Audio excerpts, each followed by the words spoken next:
Buenas tardes, hermanos y hermanas de la Catequesis Pueblo de Dios. Una vez más estoy con ustedes para compartir el tema 16 de nuestro texto de Pueblo de Dios. Pues este tema es estructura jerárquica.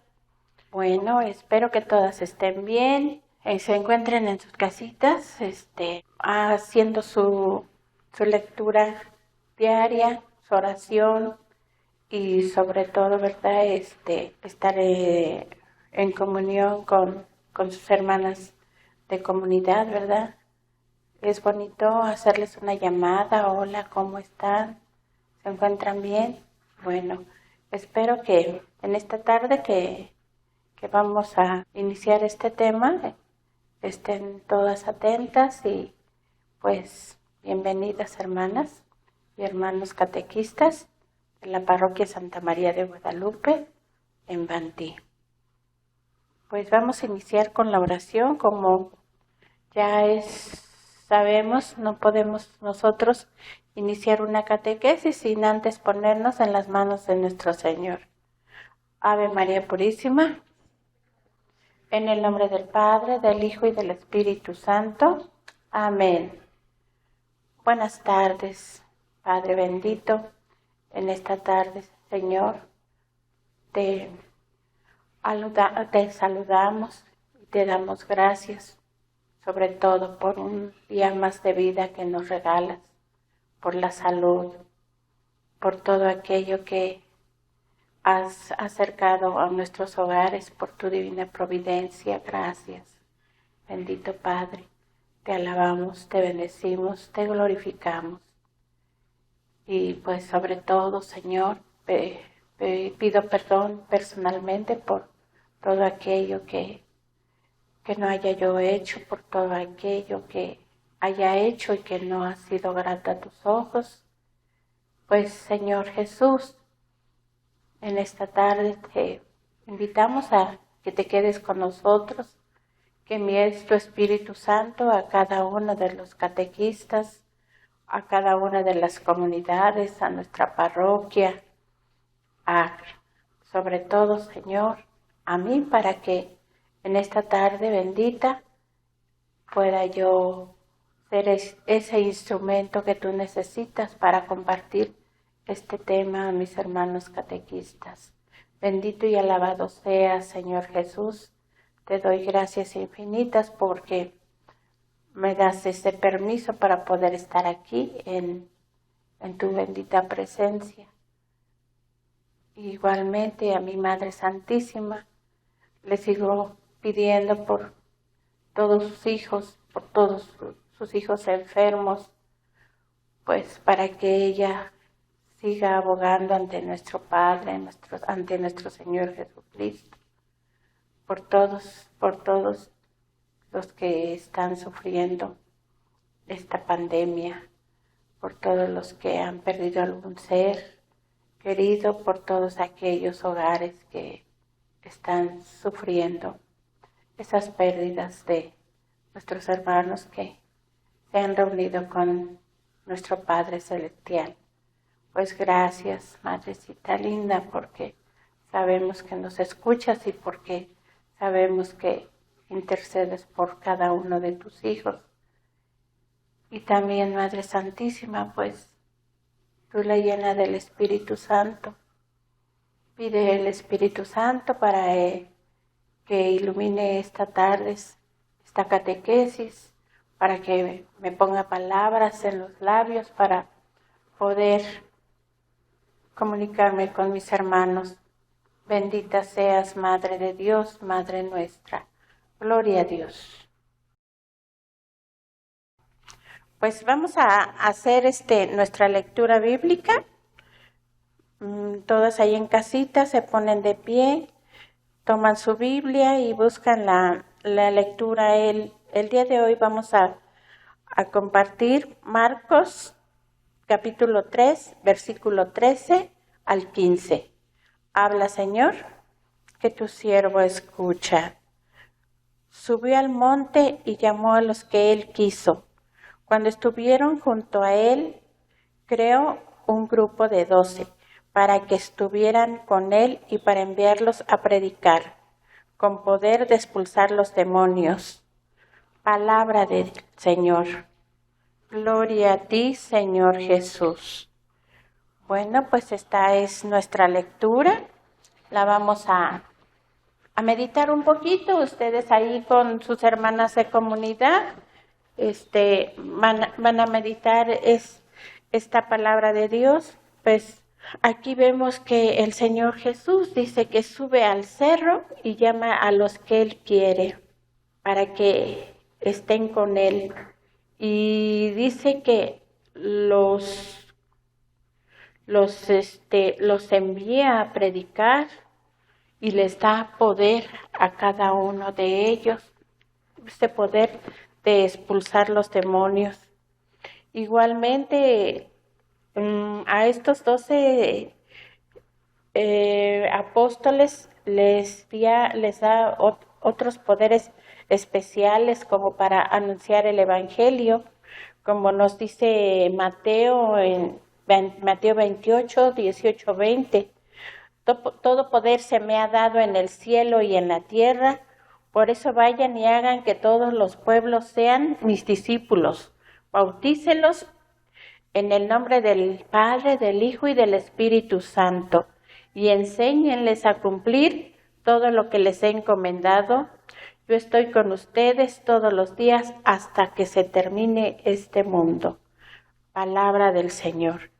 Pues sí, hermanos, aquí vemos que nuestro Señor Jesús, aquí, desde Él fue el que hizo esta estructura jerárquica con sus 12 discípulos, ¿verdad? Aquí vemos muy claramente cómo solamente algunos tienen el poder de predicar oficialmente la palabra de Dios, contando con su asistencia y garantía.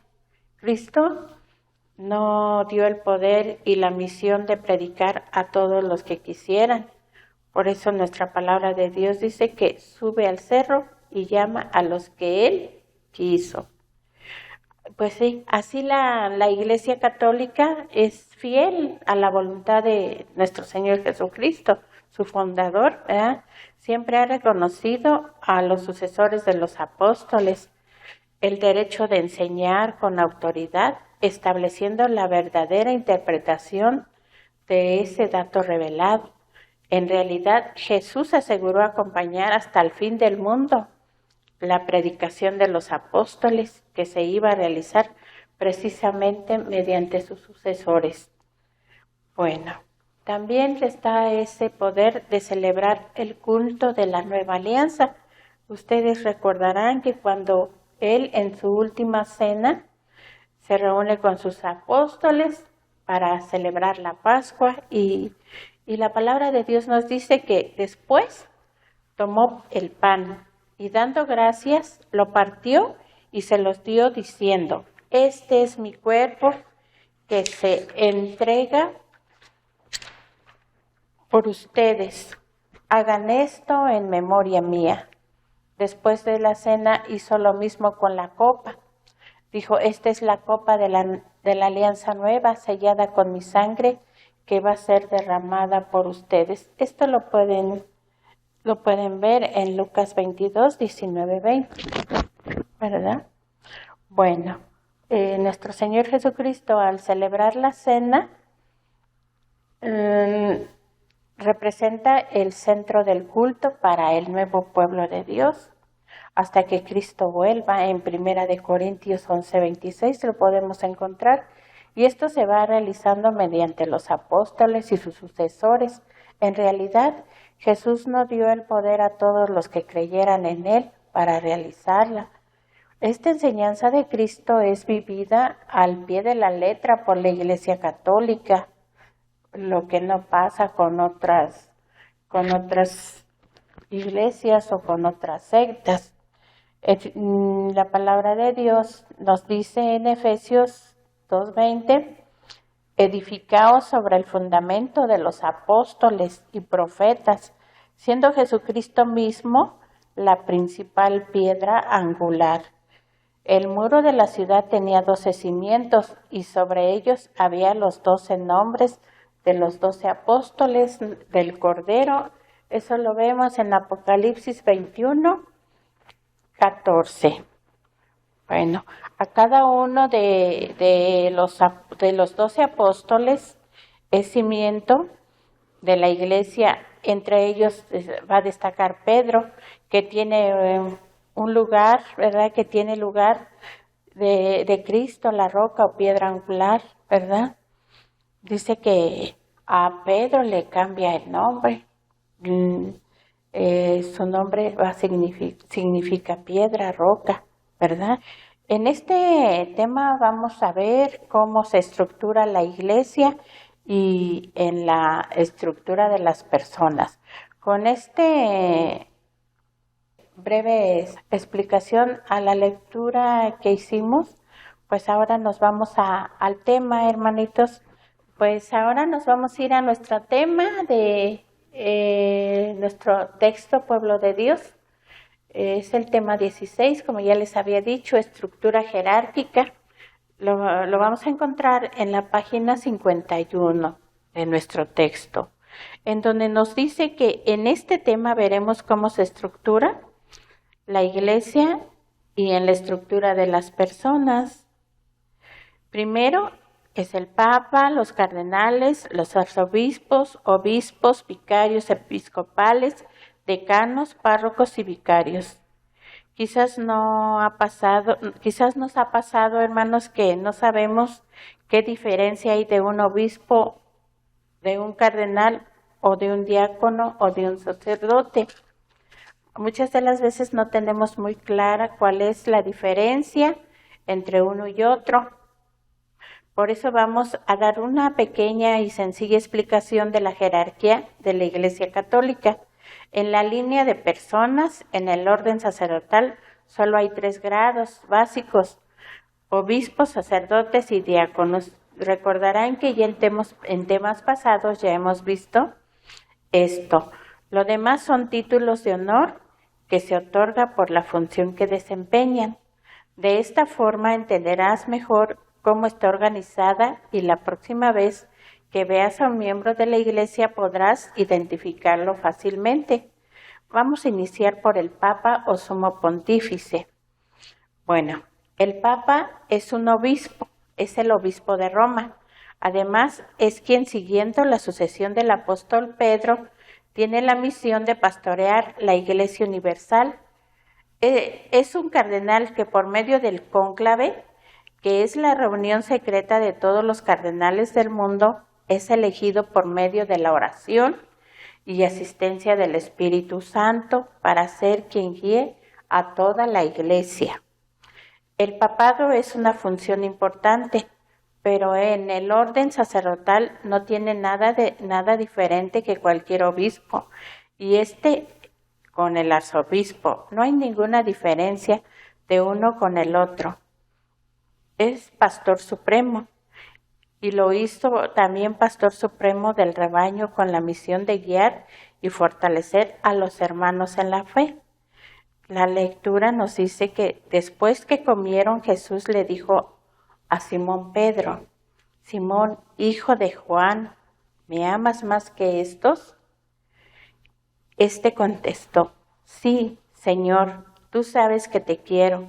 Jesús dijo: apacienta mis corderos. Y le preguntó por segunda vez: Simón, hijo de Juan, ¿me amas? Pedro volvió a contestar: sí, Señor, tú sabes que te quiero. Jesús le dijo: cuida mis ovejas. Insistió Jesús por tercera vez: Simón, Pedro, hijo de Juan, ¿me quieres? Pero se puso triste al ver que Jesús le preguntaba por tercera vez si lo quería. Le contestó: Señor, tú lo sabes todo, tú sabes que te quiero. Entonces Jesús le dijo: apacienta mis ovejas. Simón, mira que Satanás ha pedido permiso para sacudirlos a ustedes como se hace con el trigo, pero yo he rogado por ti para que tu fe no se venga abajo. Tú entonces, cuando hayas vuelto, tendrás que fortalecer a tus hermanos. Bueno, pues aquí en esta lectura estamos viendo, hermanitos, que Jesús le dice a Pedro que Satanás ha pedido permiso para sacudirlos, ¿verdad? Pero él va a estar firme. ¿Por qué? Porque Jesús ha hecho oración por él. Y en este caso, el Papa pues va a ser sacudido y es sacudido, ya lo sabemos, por tantas cosas, tanta maldad que hay en el mundo en contra del Papa, en contra de nuestra Iglesia Católica. Entonces, dice que él va a ser sacudido, pero él va a estar firme. Aquí lo dice la palabra de Dios. Él estará firme para que fortalezca a sus hermanos, ¿verdad? Bueno, eso lo van a encontrar en Lucas 22, del versículo 31-32. De hecho, San Pedro siempre actuó como jefe de los apóstoles y de la iglesia. Bueno, eso es con lo que se refiere al Papa, que es el sucesor de Pedro, ¿verdad? Ahora vamos a ver quiénes son los cardenales. Los cardenales son obispos que han sido creados cardenales por medio de un papa. Ellos son enviados a diferentes países para guiar y cuidar de la iglesia presente en determinado lugar.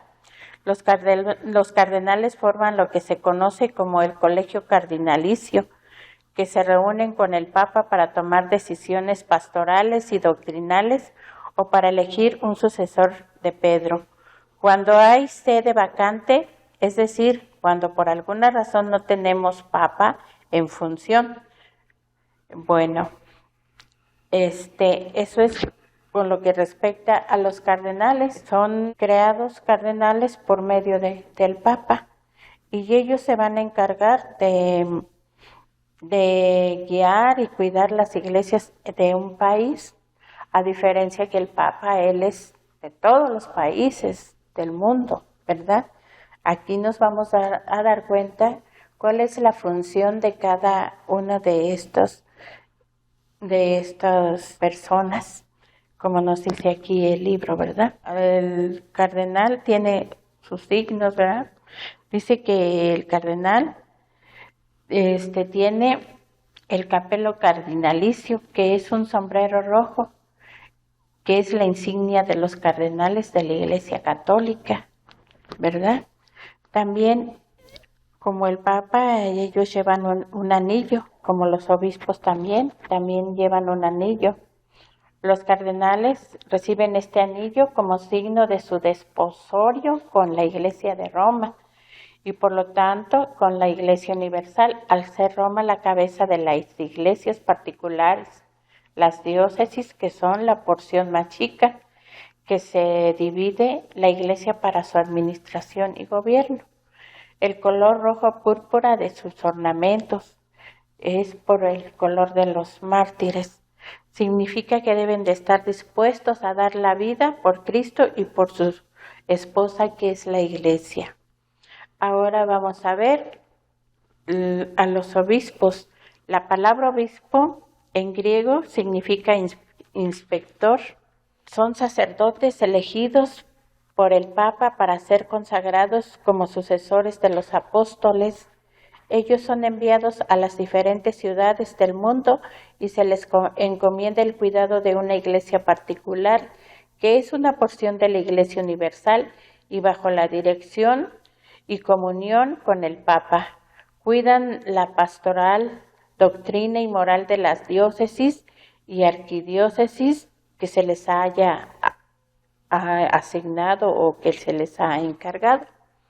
Bueno, aquí vemos que el obispo está a cargo de una diócesis que se le concede también como obispo ordinario del lugar que es el principal, y obispos auxiliares que pueden tener tareas como vicarios generales de toda la diócesis. Algunos de sus ornamentos litúrgicos de vestiduras son el báculo, ¿Qué es el báculo? Es una especie de cayado que llevan los obispos como signo de su función pastoral.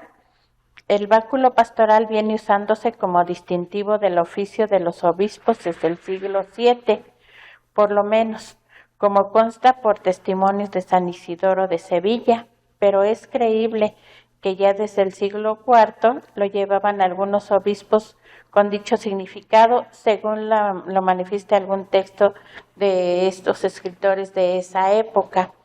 ¿Qué es la mitra? La mitra es una prenda con que los cardenales, arzobispos y obispos cubren y adornan su cabeza en las funciones de su ministerio. Consiste en una especie de gorro en forma de bonete, alto en forma cónica, redonda y abierta, con una hendidura en el centro, bellamente adornado, del que cuelgan por detrás 2 cintas de tela llamadas ínfulas, símbolos de su dignidad y autoridad. Bueno, así es como nosotros nos damos cuenta quién es el cardenal, quién es el obispo, ¿verdad? Bueno, tenemos otro nivel que en este nivel están los párrocos. Son los responsables de una porción territorial con un número determinado de familias. Aquí también están los que colaboran con el párroco, que son los vicarios. El vicario sabemos que es otro sacerdote que colabora en comunión con el párroco y bajo su autoridad pastoral. Los presbíteros, que es una palabra griega que significa anciano en la fe, o sacerdotes en español moderno. La jerarquía de la Iglesia continúa con los sacerdotes.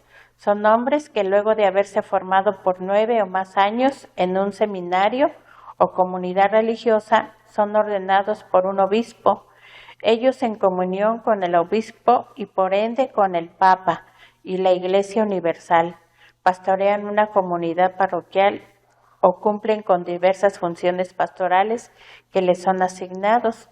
Algunos sacerdotes son vicarios parroquiales, se encargan de ayudar en la acción evangelizadora de una comunidad parroquial bajo la guía de un párroco. Adscritos son los sacerdotes que tienen designada una labor particular dentro de la diócesis como educadores, delegados, arzobispales, entre otras tareas, y viven en una parroquia diáconos. Hay 2 tipos de diáconos: los transitorios, hombres que están en proceso para ser sacerdotes y sirven como diáconos por un tiempo determinado antes de su ordenación sacerdotal.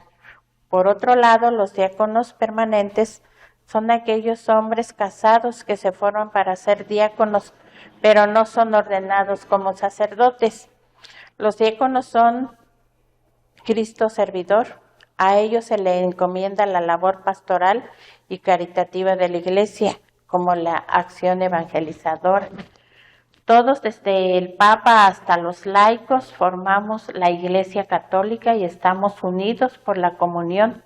Además, tenemos la tarea fundamental de orar unos por otros en todo momento. En la línea de las estructuras, la Santa Sede o Sede Apostólica con sus diversas estructuras están las congregaciones romanas, congregaciones de fe, de obispos, del clero, de religiosos, de evangelización de los pueblos, del culto divino. A todas estas se les llama congregaciones romanas. Son personas que colaboran con el Papa para el servicio de la Iglesia Universal, de la misma manera que hay sacerdotes y religiosas en las diócesis colaborando con el obispo, en secretariados o comisiones diocesanas, de la misma manera que en la parroquia hay personas que colaboran con el párroco en los diferentes sectores y ministerios. Todos son campos especializados y para que no sean acciones paralelas e incluso divergentes, el Papa, el obispo, el párroco, el jefe de sector, cada uno en su nivel coordinan la parroquia hacia la diócesis en la Iglesia Universal. Sabemos que el Papa, el obispo, el párroco y y el jefe de sector deben de dar todo a todos, cada uno en su nivel, el Papa a la Iglesia Universal, el obispo a toda la diócesis, el párroco a toda su parroquia y el jefe de sector al sector deben de dar todo a todos, integral e integradores. Cada uno es pastor que congrega, anima, da todo y coordina la actividad de mucha gente. A nivel de estructura está la parroquia, última localización de iglesia, decanatos, zonas pastorales, diócesis y la Santa Sede. Bueno, aquí si hiciéramos una pirámide, en esa pirámide pondríamos en primer lugar la Santa Sede, después las diócesis, las zonas pastorales, los decanatos. Sabemos que el decanato, pues ya como ya les comenté, son un conjunto de parroquias de determinado lugar. Igualmente, si hiciéramos una pirámide, primeramente, en primer lugar, pues estaría el Papa, después estarían los cardenales, los arzobispos, los obispos, los vicarios episcopales, los decanos, los párrocos y los vicarios. Eso sería, si nosotros formáramos una pirámide, irían en ese orden. Bueno, los concilios ecuménicos son la reunión colegiada de toda la Iglesia. Después del concilio de Jerusalén, hacia el año 50, se han realizado diferentes concilios. Aquí en su libro van a encontrar iniciales. Por ejemplo, está NI, que significa el concilio de Nicea, que fue en el año 325, y luego tienen SO, que significa Constantinopla, y este concilio fue en el año 381. Después tienen una E solita, y es el concilio de Éfeso, que se realizó en el año 431. Tienen una C y una A, que es el concilio de Calcedonia, y se realizó en el año 451. Y abajo tienen CO igualmente, Cons segundo, en el 553. Y así tenemos sucesivamente, igual otra vez. Bueno, de Constantinopla fueron 3 concilios, el segundo en 553, el tercero en el año 680, el segundo de Nicea en el año 787. Y otro concilio de Constantinopla, que fue el cuarto concilio, en el año 869. Después vino el concilio de Letrán, el primer concilio de Letrán, en el año 1123. El segundo concilio de Letrán en el año 1139. El tercer concilio en 1179 y el cuarto concilio en 1216. Y luego tenemos una L y una Y, que significa el concilio de León. El primer concilio fue en el año 1245, el segundo concilio en el año 1274, y luego tienen una V y una I, que significa que es el concilio de Viena, que fue en el año 1311. Después tienen otra vez una C y una O, pero ahora es el concilio de Constanza en el año 1414. Y tienen la B y la A, que significa el concilio de Basilea en el año 1431. Este concilio, como vemos, casi todos los concilios estaban en un año, y aquí vemos que inició en el año 1431 y por lo que se ve aquí terminó en el año 1445, y el concilio quinto de Letrán en el 1512, el de Trento en el año 1545 y en el concilio del Vaticano, el primer concilio del Vaticano, en 1869. hubo un segundo concilio del Vaticano II, que también inició en el año 1962 y terminó en el año 1965. Pues aquí vemos las fechas de los concilios y cuántos concilios ha habido hasta nuestros días en la Iglesia Católica. Bueno, hermanitos, pues esto es todo por hoy. Como ya saben ustedes, si hay alguna duda, pues en el grupo que tenemos de Pueblo de Dios, háganme saber sus dudas, sus inquietudes. Ojalá que no los haya yo confundido. Tenemos nuestras lecturas que vamos a ver el día de nuestra reunión en nuestra comunidad. Va a ser Marcos 3, 13 al 15, Juan 20, del 22 al 23, Juan 21, del 15 al 17, Mateo 16, del 18 al 19, y Lucas 22, 31, 32. Como verán, son ahora lecturas muy pequeñitas para que las mediten todas, y yo les di otras lecturas para nutrir más nuestro tema. Hay muchas lecturas que nos hablan de la jerarquía de la Iglesia. Nosotros pues sabemos, podemos seguir buscando más si queremos dar un tema más amplio, pues con las lecturas que nosotros encontremos, con esas nos enriquecemos mucho y podemos enriquecer más nuestro tema. Pues gloria a Dios, hermanitas, nos despedimos con la oración, dándole gracias a nuestro Dios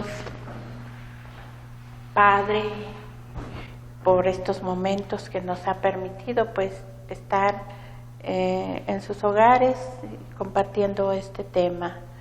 Pues Señor, te damos gracias por estos momentos que tú permites, Señor, que estemos compartiendo este tema, Señor. Gracias infinitas. Y tú sabes, Señor, que pues te damos las gracias con esa oración que tú nos has enseñado. Padre nuestro que estás en el cielo, santificado sea tu nombre, venga a nosotros tu reino, hágase tu voluntad, en la tierra como en el cielo. Danos hoy nuestro pan de cada día, perdona nuestras ofensas como también nosotros perdonamos a los que nos ofenden. No nos dejes caer en tentación, líbranos y guárdanos de todo mal.